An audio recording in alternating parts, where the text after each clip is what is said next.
Three piece পরে নামাজ পড়ি, পা দেখা যায়, মোজা পরে নামাজ পড়লে কি হবে? গোসল করার পর পরে উজু করার প্রয়োজনীয়তা আছে কিনা? কত টাকা হলে যাকাত দিতে হবে? স্ত্রী যদি বাধ্য হয় তারপরও স্বামী জেনাবা প্রক্রিয়া করলে স্ত্রীর কি করা উচিত? উজু করার সময় বেসিনে পা ধোয়া কি ঠিক? গোপন অঙ্গে হাত লাগলে উজু থাকে কিনা? নামাজের সময় মোবাইলে চোখ গেলে কি নামাজ হবে? কারো থেকে ঋণ নিলে যার থেকে ঋণ নিয়েছি ওই ব্যক্তিকে পরবর্তীতে খুঁজে না পেলে করণীয় কি? মুসলমান মেয়েরা ধুতি সালোয়ার পড়তে পারবে কিনা? এটা নখপালিশ লাগিয়ে নামাজ পড়লে নামাজ হবে কিনা? নফল রোজা ভাঙলে কাজা করতে হয়? গর্ভবতী অবস্থায় যদি হাতে মেহেদি দেয় তাহলে কি বাচ্চার শরীরে দাগ পড়ে? একটু জানাবেন। সুদের টাকা দিয়ে তৈরি করা বাড়িতে আমল করলে আমল কি কবুল হবে? আর বিলম্ব না করে ইনশাআল্লাহ বিদিনিল্লাহ আপনাদের প্রশ্ন উত্তর দেওয়ার পালায় আমরা চলে যাচ্ছি। মুয়াজ ইনসান আপনি জানতে চেয়েছেন, সুদের টাকা দিয়ে তৈরি করা বাড়িতে আমল করলে আমল কি কবুল হবে? সুদের টাকা দিয়ে তৈরি করা বাড়িতে যদি আমল করেন তাহলে আমল কবুল হবে না, বিষয়টি কিন্তু সেরকম নয়। ধরুন সুদের টাকা দিয়ে আরেকজন বাড়ি করেছে, আপনি সেখানে আমল করেছেন, তো আপনার আমল কবুল হওয়ার সাথে ওইটার কোনো সম্পর্ক নেই। সেই লালপুরি গাড়ি থেকে আপনি প্রশ্ন করেছেন, গর্ভবতী অবস্থায় যদি হাতে মেহেদি দেয় তাহলে কি বাচ্চার শরীরে দাগ পড়ে? একটু জানাবেন। বোন, এটি সম্পূর্ণ কুসংস্কারের জন্য একটি বিশ্বাস। আমাদের দেশে অনেকে এরকমটি মনে করে যে গর্ভবতী অবস্থায় যদি গর্ভবতী অবস্থায় যদি এরকম কোনো কিছু করা হয়, মেহেদি হাত দেওয়া হয়, তাহলে সেক্ষেত্রে বাচ্চার ক্ষতি হয়। এগুলো সম্পূর্ণ ভুয়া কথা, ভিত্তিহীন কথা। এগুলো বিশ্বাস করা ইমানের সাথে সঙ্গতিপূর্ণ নয়, শিরকে আসগার হয়ে যেতে পারে এই ধরনের বিশ্বাস। অতএব এই ধরনের বিশ্বাস আমাদের রাখা উচিত নয়। কোনো রকম ক্ষতি হবে না ইনশাআল্লাহ বিদিনিল্লাহ। আজিম হাসান আপনি জানতে চেয়েছেন, আলগা চুল বা ফেক চুল ব্যবহার করলে গুনাহ হবে কিনা? একটু আগে আমরা উত্তর দিয়েছি, গুনাহ হবে। যদি নিজের অবস্থাকে ভিন্ন রূপে মানুষের সামনে প্রকাশ করবার জন্য এই ধরনের প্রতারণা করা হয়, যদি ভিন্ন কারণে সেফটির জন্য বা অন্য কোনো বিশেষ প্রয়োজনের ভিত্তিতে করা হয়, সেটা ভিন্ন কথা। এমনি আমির আপনি জানতে চেয়েছেন, স্ত্রী যদি বাধ্য হয় তারপরও স্বামী জেনাবা প্রক্রিয়া করলে স্ত্রীর কি করা উচিত?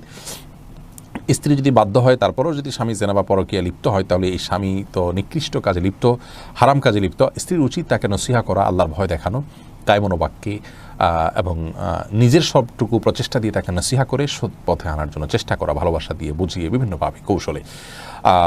নিজে না পারলে অন্যদের সাহায্য নিয়ে যাদের কথা তিনি শুনবেন সে সমস্ত ব্যক্তিদের মাধ্যমে তাকে কাউন্সিলিং করিয়ে এবং তাকে মোটিভেশন করিয়ে তাকে সংশোধন করার চেষ্টা করা উচিত। তাতেও যদি না হয়, তাকে অভিমান করে বা যতটুকু সম্ভব হয় প্রেশার দিয়ে তাকে সংশোধনের দিকে আনার চেষ্টা করা উচিত। সেটাও যদি না হয়, তাহলে সেক্ষেত্রে স্ত্রীর অন্য কোনো দায়িত্ব আর নেই। তার অপরাধের কারণে স্ত্রীর কোনো গুনাহ হবে না। স্ত্রী যদি সবর করে যান এবং তার সংসার করে যান, আল্লাহর কাছের জন্য তার কোনো জবাবদিহিতা করতে হবে না। চৌধুরী নাসির আপনি জানতে চাচ্ছেন, নফল রোজা ভাঙলে কাজা করতে হয়? নফল রোজা ভেঙে ফেললে কাজা করতে হয় কিনা, এটা নিয়ে আমাদের দেশের ওলামা ইকরাম তথা হানাফি মাযহাবের ওলামা ইকরামের গবেষণা অনুযায়ী তাদের ফতোয়া হলো, সিদ্ধান্ত হলো ভাঙতে রোজা কাজা করতে হবে। তাদের দলিল হলো আল্লাহ তাআলা কোরআনে কারিমে বলেছেন, ওয়ালা তুবতিলু আমালাকুম, তোমরা তোমাদের আমলকে নষ্ট করে দিও না। অর্থাৎ কোনো একটা আমল শুরু করলে সেটা আর নষ্ট করার সুযোগ নেই। এটা হলো তাদের মন্তব্য এবং বক্তব্য। আর এরাবেন স্কলারদের মত হলো না, নফল রোজা যেহেতু নফল, অতএব এটা যদি ভেঙে ফেলে সেটি কাজা করতে হবে না। এমনি আমজাদ হোসেন জানতে চেয়েছেন, হাত পায়ের নখ কাটার পর তাকে মাটির ভিতর গাড়তে হবে?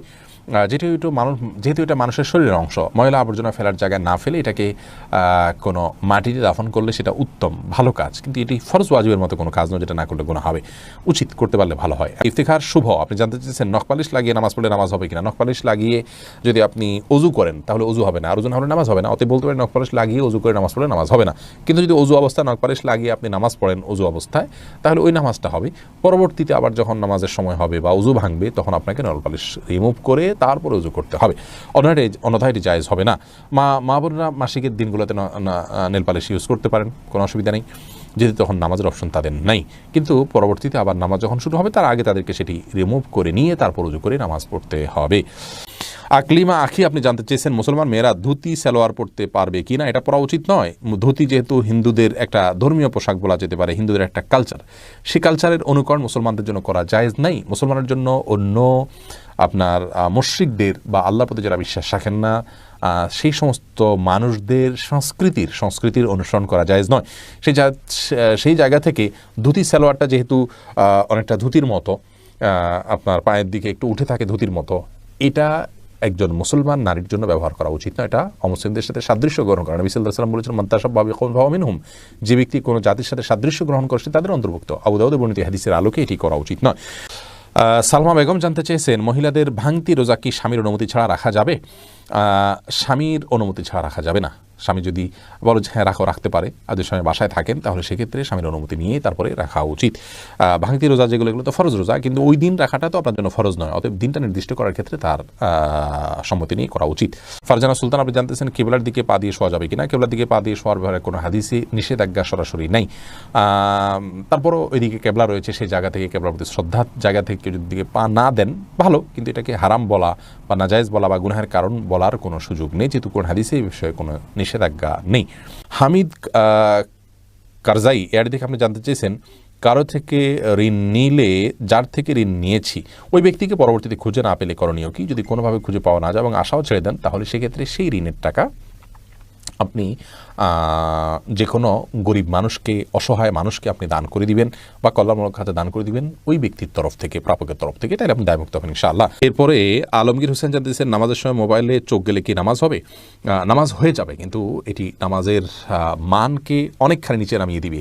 মোবাইল এর দিকে চোখ যাওয়া উচিত নয়, বরং নামাজের সময় সেজদার জায়গায় চোখ থাকা উচিত। নামাজের দিকে অন্যদিকে মন যেতে পারে সে বিষয়গুলোকে সরিয়ে ফেলা উচিত নামাজের আগেই।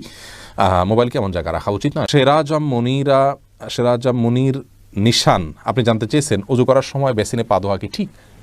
নিজের বাসা বাড়িতে অসুবিধা নেই, করতে পারেন, তবে আপনার রিস্ক মুক্ত হওয়াটা আর বিষয়ে মাথা রাখতে হবে। নিজের জন্য রিস্কি হলে সেটা আপনার জন্য করা উচিত হবে না, কারণ নিজেকে বিপদের মুখে ঠেলে দেওয়া ইসলাম শরীয়তে কিন্তু জায়েজ নয়। অনেক সময় এখান থেকে পড়ে বা দুর্ঘটনার শিকার হতে পারে মানুষের। যদি সেরকম না হয়, আপনি আশপাশে কিছু ধরে করতে পারেন, তাহলে এটা জায়েজ আছে, কিন্তু পাবলিক প্লেসে বা বাইরে এরকমটি করা অনুচিত, যেহেতু এটা দৃষ্টিকটু। অন্য ধরনের মানুষরা আছে যারা এই বেসিন ব্যবহার করবে, তারা দেখে হয়তো ইসলাম সম্পর্কে বাজে ধারণা নিবে বা তাদের হক নষ্ট হতে পারে বা আশপাশে পানি পড়ে ভিজে যাবে, জায়গাগুলো নষ্ট হবে। সেই জায়গা থেকে পাবলিক প্লেসে এমনটি না করা উচিত, কিন্তু করলে ওযু হয়ে যাবে। মাইনুল ইসলাম জানতেছেন, কত টাকা হলে জাকাত দিতে হবে? কত টাকা হলে জাকাত দিতে হবে সেই টাকার ফিগারটা আমি বলা কঠিন আপনাদেরকে, তবে 85 গ্রাম স্বর্ণ অথবা 595 গ্রাম রূপা, বলা বাহুল্য রূপার ফিগারটা খুব তাড়াতাড়ি ফিল আপ হবে, বিধায় 595 গ্রাম রূপা কেনার মতো টাকা হলেই জাকাত আবশ্যক হবে, যদি সেটা 1 বছর আপনার কাছে থাকে।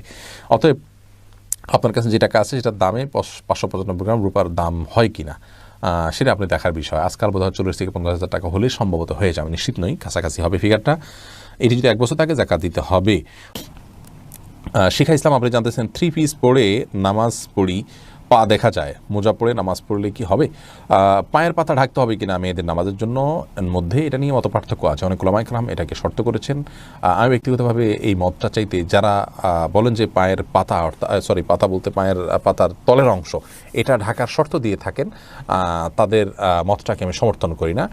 পাতার উপরের অংশ, যেটা পাতার উপরের অংশ, সেটা ঢাকতে হবে কিনা অনেক ওলামায়ে কেরাম বলেছেন সেটা ঢাকতে হবে, অনেকে বলেছেন শুধু গিরার নিচ পর্যন্ত থাকলেই হবে কাপড়, পাতা না ঢাকলেও চলবে।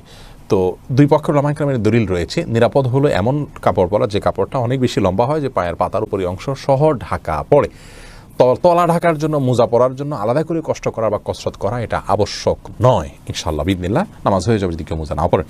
হাসিবুল হোসেন জানতে চেয়েছেন, গোসল করার পর পুনরায় ওযু করার প্রয়োজনীয়তা আছে কিনা? না, গোসল যদি সুন্নাহসম্মত করে থাকেন আলাদা ওযু করার কোনো প্রয়োজন নাই। 2 হাতের কবজি ধুয়ে, কুলি করে, নাকে পানি দিয়ে, মুখ ধুয়ে, হাত ধুয়ে, মাথা মাসে করে তারপরে গোসল শেষ করে আসলে পা ধুয়ে চলে আসবেন।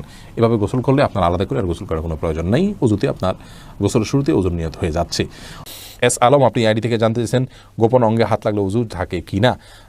আমাদের দেশের ওলামায়ে কেরামের মতে বা হানাফি ওলামায়ে কেরামের মতে গোপন অঙ্গে হাত লাগলে ওযু ভাঙবে না, তবে আরবিন স্কলাররা, সৌদি আরবের ওলামায়ে কেরাম, তাদের মতে গোপন অঙ্গে হাত লাগলে ওযু ভেঙে যাবে, যেহেতু আপনার একটা হাদিস রয়েছে যে মান মাসসা যাকারাহু ফালিয়াতাওয়াদ্দা, এই জন্য তারা হাত লাগলে বলতে কাপড়ের উপর দিয়ে নয়, সরাসরি যদি কেউ গোপন স্পর্শ করে তারা ওটাকে ওযু ভঙ্গের কারণ হিসাবে উল্লেখ করেন। অতএব সেই জায়গা থেকে এটা